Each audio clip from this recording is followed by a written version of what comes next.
Perkenalkan, nama saya Sapira Andelina Berubangun dengan NIM 71 2019 043. Di sini saya akan menjelaskan tentang bagaimana faktor-faktor yang melatar belakangi berdirinya gerakan Muhammadiyah. Nah, seperti yang kita ketahui bahwa Indonesia merupakan negara yang majemuk.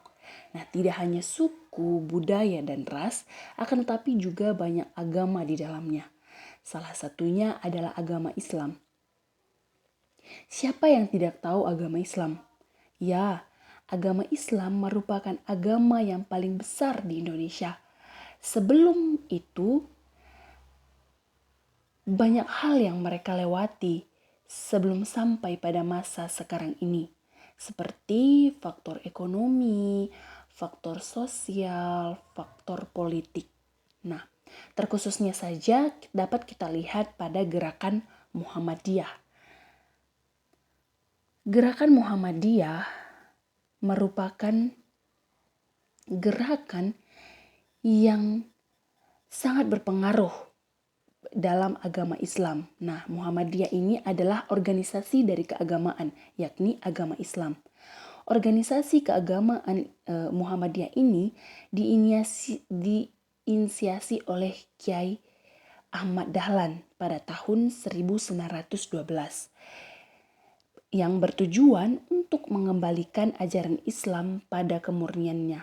Nah, di mana pada saat itu ada faktor yang melatar belakangi berdirinya Muhammadiyah ini, di mana munculnya sebuah pokok pikiran atau gagasan baru pembaharuan Islam dari Timur Tengah menuju Indonesia pada abad ke-20, yakni untuk mengatasi kemerdekaan.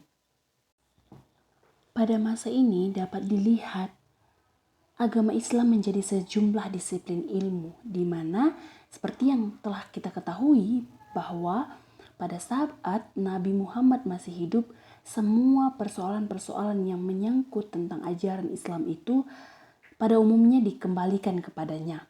Akan tetapi setelah beliau meninggal, sudah tidak ada lagi orang yang sama seperti beliau, dan sudah tidak ada lagi orang yang memiliki otoritas yang sama yang mampu untuk memberikan saran-saran atau memecahkan persoalan-persoalan atau masalah-masalah yang ada pada agama Islam pada saat itu. Nah, sehingga pada saat itu agama Islam sudah melampaui batas dari wilayah teritorial awalnya. Nah, kemudian pada saat itu muncullah doktrin disiplin ilmu, yakni tafsir, hadis, dan fikih. Ini merupakan cara untuk mengatasi persoalan-persoalan dan permasalahan-permasalahan Islam pada saat itu. Nah, dari fikih ini muncullah mazhab atau sering disebut dengan jurisprudensi. Jurisprudensi ini berdasarkan atau berlandaskan kepada Al-Quran dan Al-Sunnah. Sedangkan ia juga bersumber pada sekunder, sumber-sumber sekunder lainnya, yakni beberapa sumber, ada 4 sumber, akan tetapi yang digabungkan atau sering disebut dengan ijtihad atau disiplin ilmu. Nah, ijtihad inilah yang mendorong para ahli hukum Islam untuk berusaha menemukan berbagai pemecahan masalah hukum. Akan tetapi setelah Baghdad jatuh, kegiatan intelektual ini mulai merosot.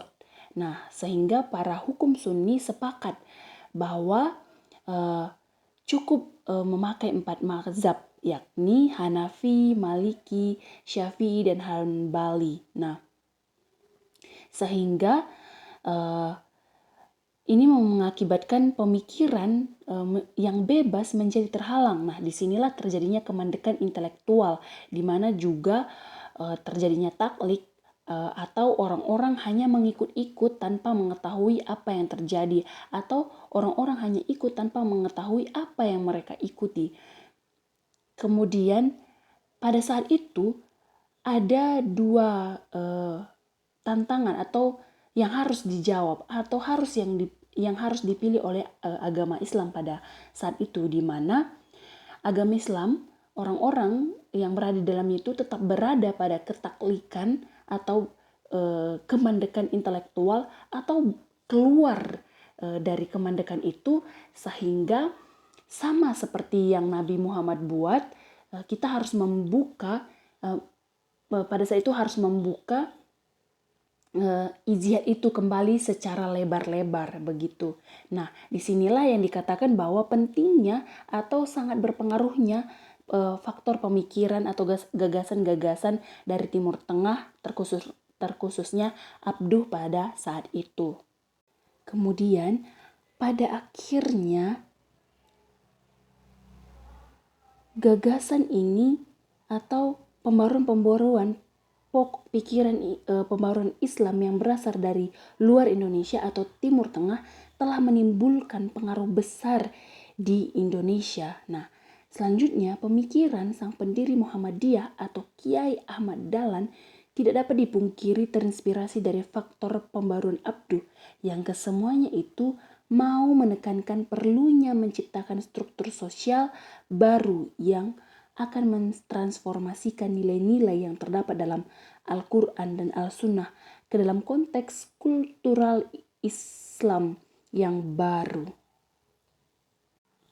Tidak hanya itu, tantangan yang kedua adalah Muhammadiyah lahir karena adanya respon kepada tantangan yang menantang ideologi yang telah lama ada di dalam masyarakat Jawa. Nah, di mana pada saat itu gagasan yang datang dari luar Indonesia ke dalam Indonesia sehingga terjadinya tantangan atau penolakan begitu dalam Islam ini, karena di Indonesia sudah kontekstual begitu, Islam yang sudah kontekstual, sedangkan Islam yang datang atau gagasan baru yang datang dari luar Indonesia atau Timur Tengah itu tidak mengizinkan budaya ikut campur dalam agama ini.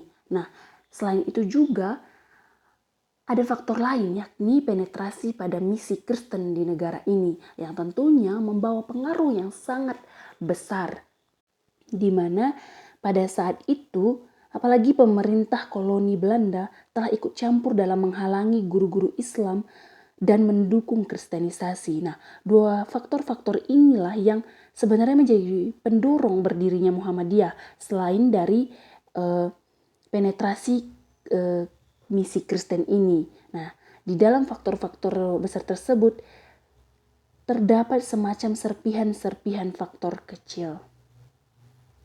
Sekian dari video ini, semoga bermanfaat. Terima kasih.